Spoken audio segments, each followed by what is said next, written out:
I'm Robin Barton, editor of the OHS Insider, and I'm here at the 2011 OHS Summit with Dave Myrall from McLennan Ross and Jeremy Warning from Keenan Blakey, who have just given a presentation on due diligence and how to document your due diligence. So one of the issues that came up was many companies provide hands-on training. That is, they take a new worker and they assign him to a more experienced, wise old head worker who then trains him on a process or equipment. How do you ensure that that hands-on training is quality, effective training? Well, I think in order to do that, because again, this is something that most organizations would do, and it would be part and parcel of fully training the workers, not only to give them the theoretical or documentary training that may go on a specific task, but then to actually have them performing it.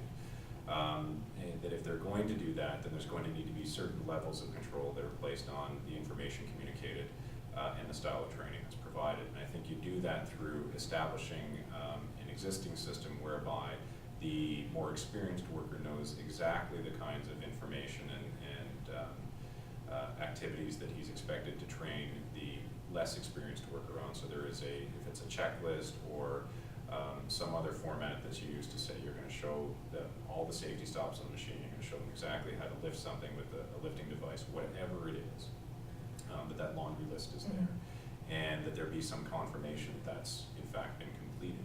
But I think before that, the identification of the person to act as the more experienced worker needs to have or be given some considered thought.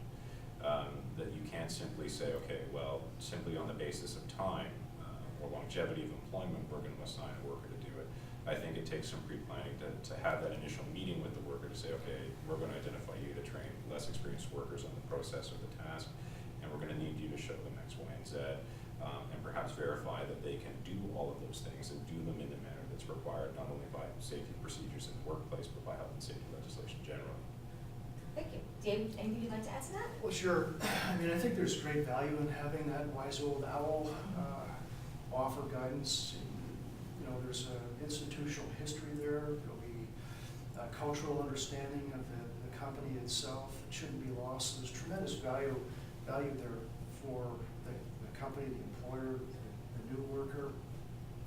But I think one of the things that I see anyways is that sort of wise old owl type worker may not quite have the skill set or the communication skills to effectively send the right message. And then without the proper training guidance in terms of how to send the right message, that wise old owl can actually end up sending the wrong message. For example, you know, the wise old owl takes a shortcut while telling the new worker that here's the rules, but meanwhile does something, an action which is inconsistent with the message being sent. And so often what you will see is anyways the message being misinterpreted by the young worker or the new worker, and so unintentionally without that sort of training in terms of how to